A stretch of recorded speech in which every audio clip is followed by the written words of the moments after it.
This is Thoughts Become Things. With each episode, we'll help you reach the highest creative potential that God has for you. With your host, a teacher, life coach, a dream coach, and motivational speaker, Jeremy Lopez.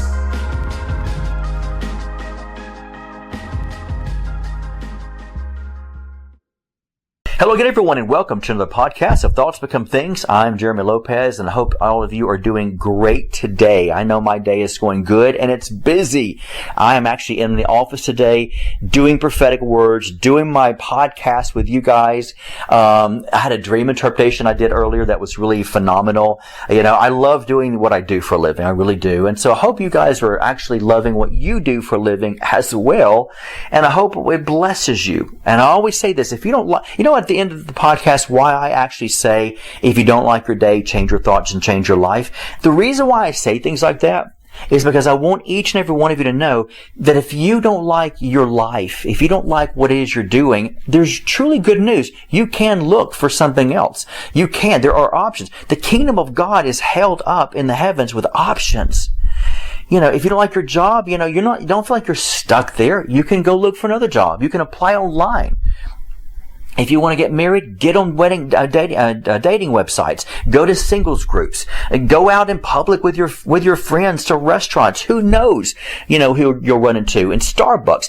So don't feel in your life that your life is stuck. It's only stuck because you choose it to be stuck. Come on. I know that's hard language. I'm talking to the choir here with Jeremy. Jeremy Lopez is not exempt from this. We choose to be stuck because we don't realize the Bible says, choose you. Oh, I love this. I love this so much. Choose you this day. Choose you this day whom you will serve. When we say happiness is a choice, we mean it. When God says choose you this day, He's letting you know you have the power to choose. This is not about choosing God or Satan to wake up. Once again, I said this a couple years ago, to choose one day, hey, today I think I'm going to worship Satan today, and tomorrow I'll serve Jehovah. It's not about that. What it's talking about is your energy, your thought, your the structure of who you are. What area are you leaning that into?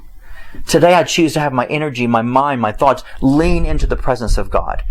Because I know that all things are possible for those that believe and trust in Him. I'm leading in my power, my energy into God because I know today is a day of salvation. Today's a day in which I can use the renewed mind to manifest what I want. Today's a day that I can bless people. Today's a day people could bless me. Today's a day that I can get a new job, find a new job. So you have to think that today is the day you choose. You choose. You choose. And I think sometimes we all get stuck in this pattern, this rut, and those neurons in the brain wants to create this pattern that feels like this is your life. This is what you do. Anything else is contrary to the word of who you are, right? I mean, you can't get that way. You have to shift those neurons to say, no, I have the power to choose today. Even if it feels uncomfortable, if it's something of a sacrifice, if it makes me have to go out of my way, well, guess what? Go out of your way to do it. Right?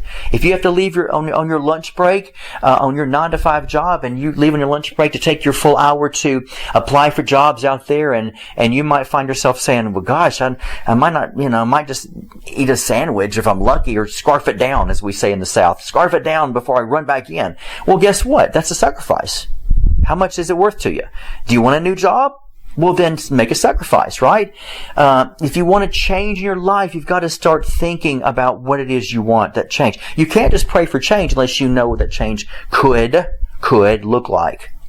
Bring options to God. Bring your petition to God. Make sure that you've done your homework. Make sure you've done your work to be able to sit here and say, well, you know what? Here are my other options.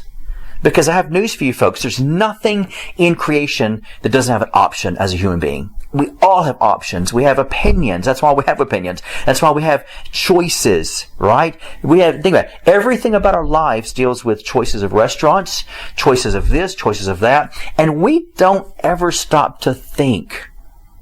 Because we're so accustomed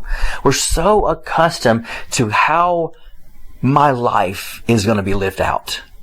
And it's going to be lived out by what I'm doing right now and how I'm doing it right now. No. That's not true. You will it to be like that. You are willing it to be how you think it should look because it's familiar to you. You're used to it. Don't be that person. When you choose you this day, those are powerful words, folks. Those are very powerful words. Because God Himself is letting you know you have a choice. Choose life. Choose death. Choose happiness. Choose sadness.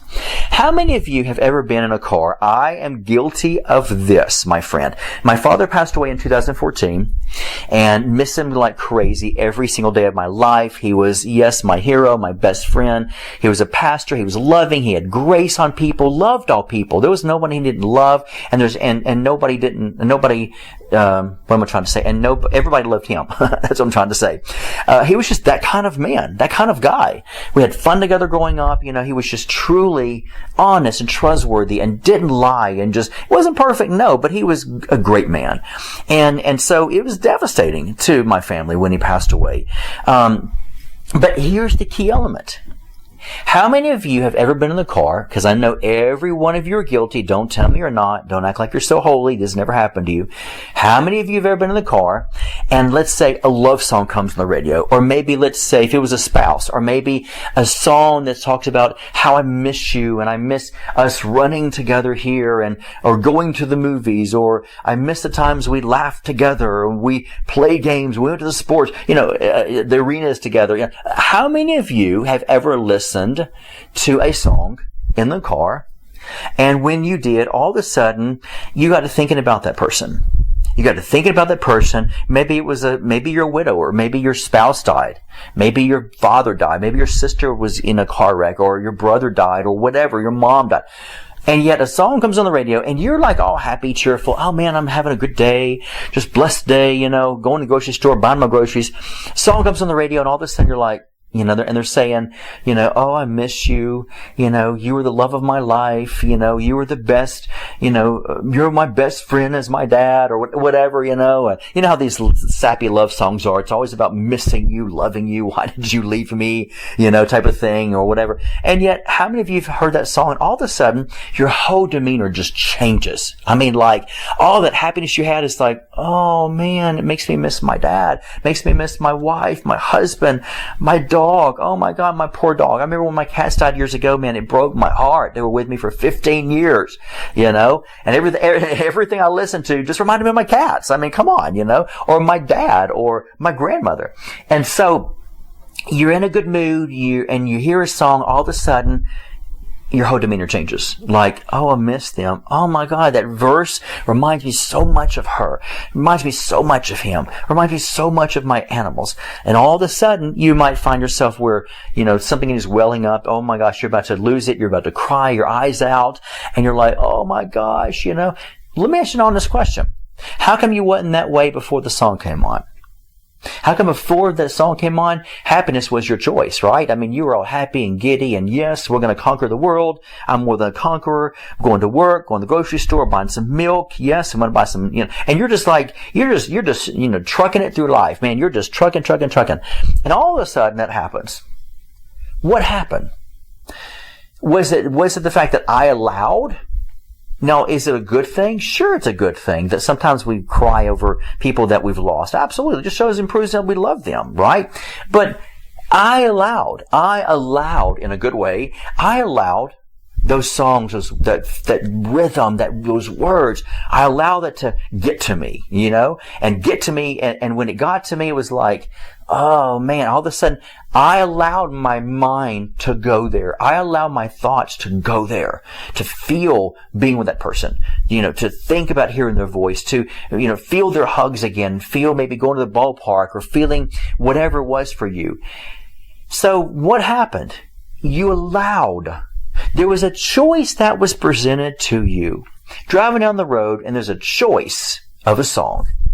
Because you didn't force a radio station to play that song. Somebody didn't force you at a gunpoint to say, turn that radio on and play this song, It was a choice because you tuned into the station. You could have tuned it off. The moment that song came on, you could have tuned it out or off. You could have changed the channel. You could have done whatever. You could have turned it off completely.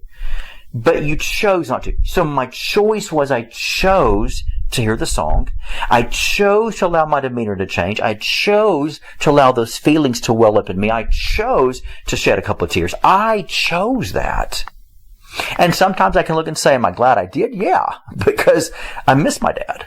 Or maybe you missed your mom, or maybe you missed your sister, or your grandmother, or your cat, or your dog. We choose these things. And we have to begin to take a deeper look at humanity to recognize and see the bigger picture, to recognize we chose these things. And they could be great, or they could maybe not be great. Maybe you're going to a job interview and maybe a song comes on the radio, or maybe you just lost your husband. A song comes on the radio and you're just like focusing on the job interview, and all of a sudden, oh, the song comes on. That was our song. Oh, my husband dedicated that to me and bought me flowers on our, and on blah, blah, blah, and all of a sudden you are choosing for that feeling and emotion to come upon you. What do you normally do? Let's go different way. What would you normally do if you're going to a job interview and you hear this come on? What would you normally do? Oh, I can't get this emotion. I got to turn the station. I got to focus on, not right now. Got to change the station. I got to focus on the job interview. And so how many of you have maybe possibly done it before? You've turned it off because you're like, I don't need to get sad right now. I'm about to meet them for dinner. I'm about to go to a movie with my friends. I'm about to go on a date. I'm about to, go on this job interview. And you automatically you choose to turn it off because at the moment you can't get into that feeling. It's just not that right moment. It's not the space to get in that feeling or that emotion, right? And so you got to hurry and turn it off. What did you just do? You chose. You chose not to feel it now because you saw maybe a bigger picture at the moment, or something that actually needed to present itself to you, and you need to be in the right attitude for that. So we have to begin to look at life sometimes and recognize that when he tells us in his word that, choose you this day, what he means is just that we can have the power to choose our life and choose exactly what we decide to feel, how we decide to act, how we decide to play this out of what is presented before us. It's like I've said this before to somebody in a life coaching session, and I said it also in one of my podcasts. If someone comes to you and starts cussing you out, and you get upset, now we always say this: "You've made me upset." Did they really?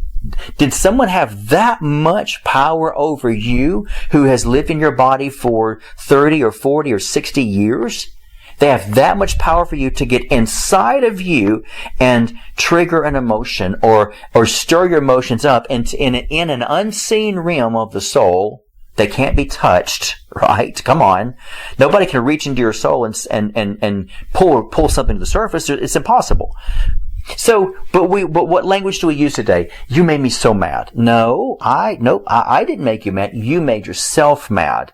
What I said might have been harsh words. What I said might have been kind words. What I said might have been triggering words. What I said might have been angry words. What I said might have been dirty words. But I did not make you get mad. I did not make you want to do this. I did not get you upset. You made yourself upset by my words that have power only to those people who choose to feel the power of those words. Because if you think about it, what is a word? As I'm talking to you guys right now, can you actually see my words come through the microphone and feel? Are my words slapping you in the face? Where you're like, oh God! Every time he says something, man, like a punch in my face. No, right? No one in public has ever come to you, and you guys are talking in a conversation, and all of a sudden you're like, I need to stand a little further away from you because those words are hitting me hard, and I've got a bruise now on my face because your word hit me. You know what I mean? No. Words are in the unseen realm. They're vocals or for the hearing, but the words you can't see. Because all you can go on is what you're hearing, but yet you can't see the words, right?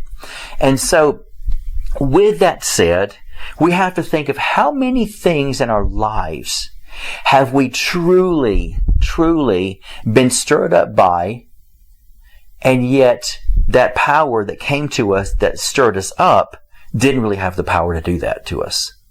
But we chose to give it power to affect us. How many things in your life have you given it power to affect you? So what did you do? You created the power and put your power you just created into those words that would trigger you and hurt you. Think about that. Now, it's not something we like to hear. I don't like to hear that, to be honest with you. But we have to face reality. We have to face true reality. You know, sticks and stones may break my bones, but words may never hurt me unless I choose them to hurt me, right? And so, what are we talking about today? We're talking about the power to be able to understand the power of choice. The power of choice, the power of decision, the power of make-believe, the power to create, the power to imagine, the power to have, the power to believe, the power to feel, the power to want. Think about everything. I want you guys to go back on this podcast, go back and write down everything that I said, the power to. Write all these things down. And you tell me honestly if every word I just said are not based on choices. The power to want. Well, I want ice cream. Well, you also have the choice to want something else. Right? You know, no one forced ice cream down you. You willingly ate it. You chose to eat it, right?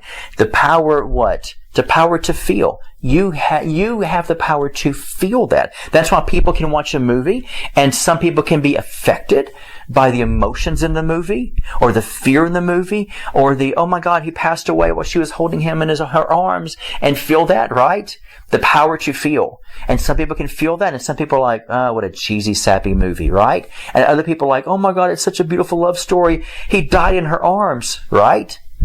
The power to feel. The power to want, the power to choose. All of these power to boils down to this. You can choose the power you want.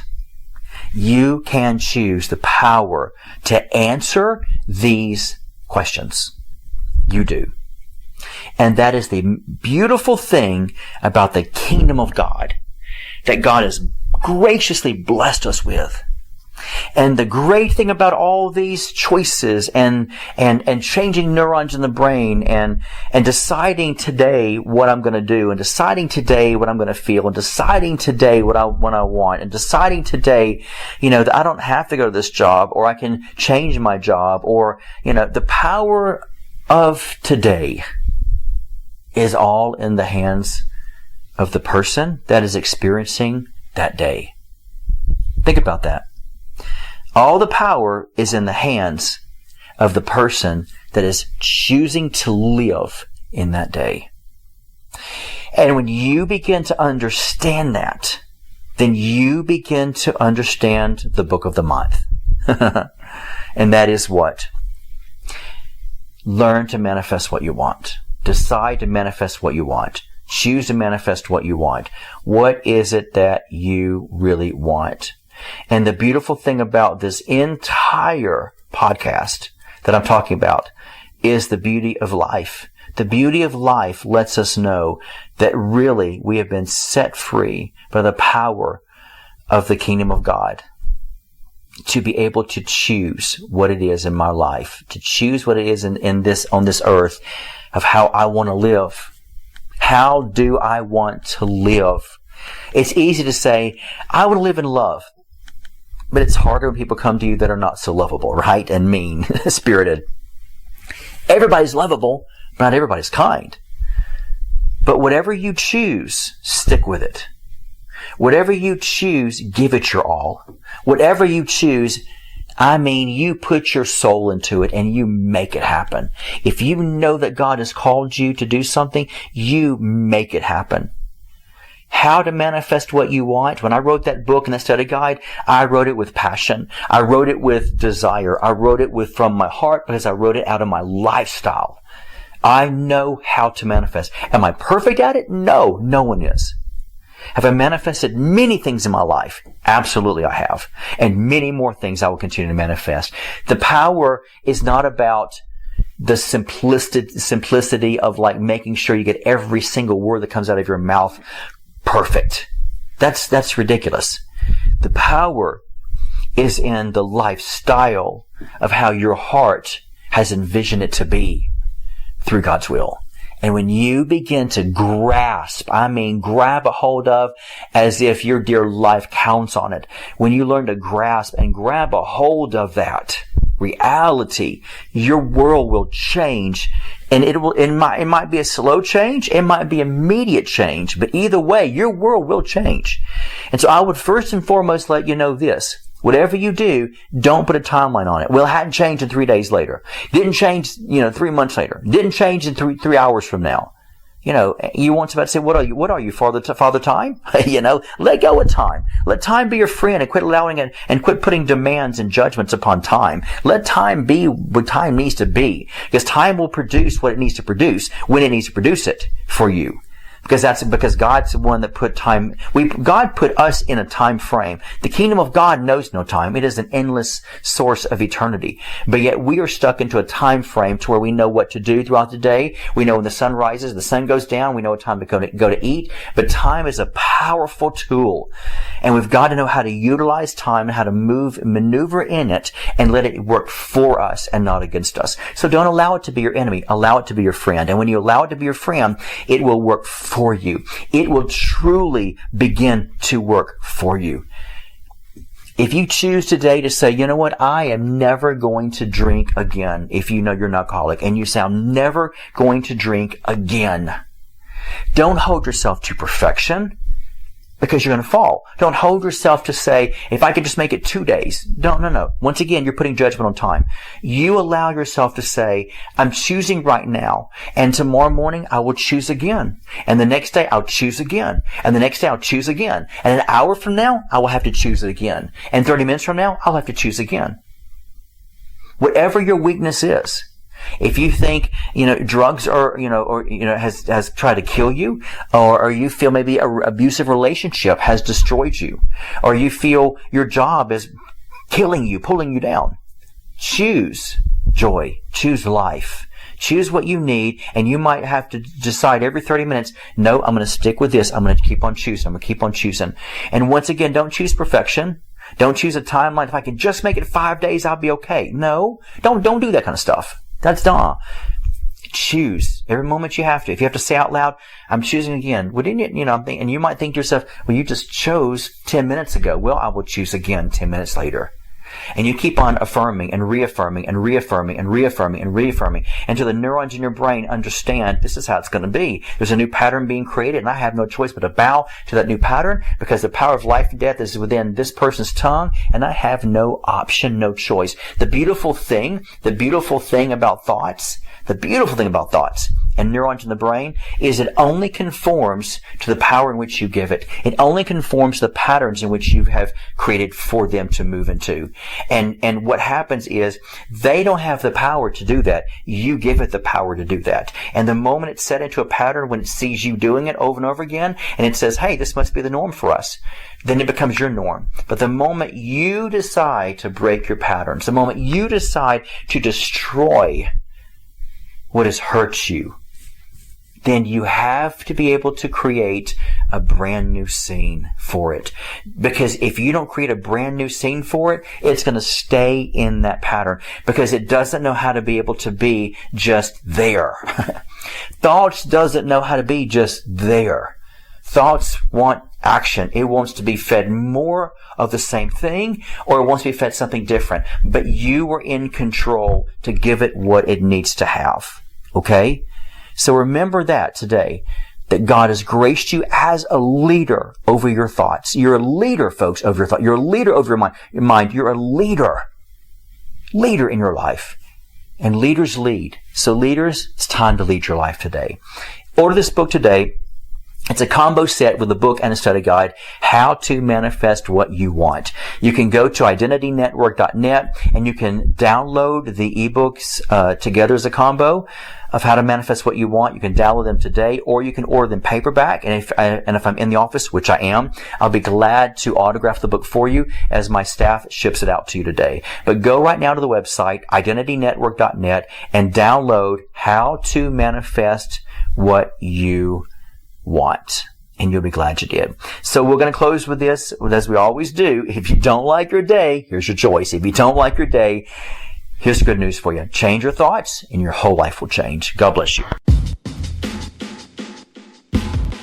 This has been the Thoughts Become Things podcast with Jeremy Lopez, helping you reach your highest creative potential that God has for you. For more episodes, products, and information on Jeremy, visit www.identitynetwork.net.